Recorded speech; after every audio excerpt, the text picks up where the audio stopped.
आज की कहानी है ब्राह्मण, चोर और दानव। एक गांव में द्रोण नाम का ब्राह्मण रहता था। वह बहुत गरीब था। न उसके पास पहनने के लिए अच्छे कपड़े थे और न ही कुछ खाने को था।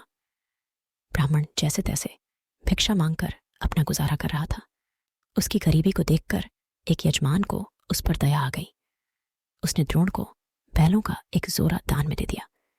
बैलों को गौधन मानकर ब्राह्मण द्रोण उनकी सेवा पूरी लगन के साथ करने लगा। उसे बैलों से इतना प्रेम था कि वो खुद कम खाता था, लेकिन बैलों को भरपेट खिलाता था। ब्राह्मण की सेवा पाने के बाद दोनों बैल तंदुरुस्त हो गए। एक दिन हटे कट्टे बैलों पर चोर की नजर पड़ गई।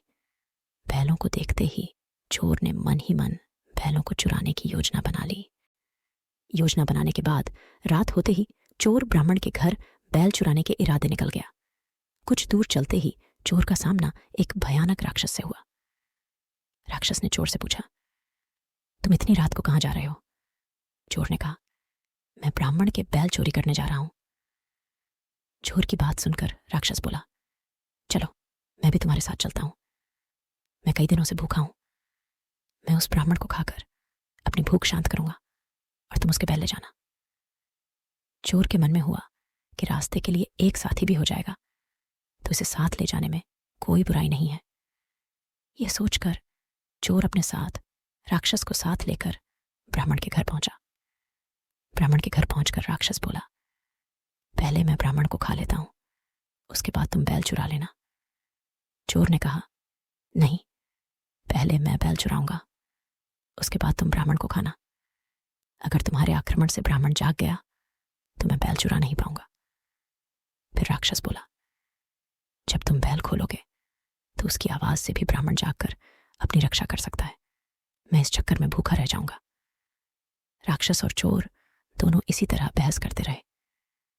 एक दूसरे की बात मानने को उनमें से कोई तैयार नहीं था। उसी बीच राक्षस और चोर की आवाज सुनकर ब्राह्मण जाग गया। ब्राह्मण को जागा देखकर जल्दी से चोर बोला, हे ब्राह्मण, देखो, यह राक्षस आपको खाने आया है, लेकिन मैंने इससे आपको बचा लिया। इसने कई बार आपको खाने की कोशिश भी की, पर मैंने ऐसा होने नहीं दिया। चोर की बात सुनकर राक्षस ने भी तुरंत कहा, नहीं ब्राह्मण, मैं आपको खाने नहीं बल्कि आपके बैलों की रक्षा करने के लिए यहां आया हूं। यह चोर आपके बैल चुराने आया था। दोनों की बात सुनकर ब्राह्मण को शक हुआ। खतरे को भांपते हुए ब्राह्मण ने फटाफट डंडा उठाया और दोनों को भगा दिया। कहानी से सीख, हमें हमेशा परिस्थिति के अनुसार काम करना चाहिए, जैसे इस कहानी में ब्राह्मण ने किया। उसे चोर व राक्षस की बात सुनने के बाद अपनी आत्मरक्षा के लिए डंडा उठा लिया, जो उस परिस्थिति के लिए बिल्कुल सही था।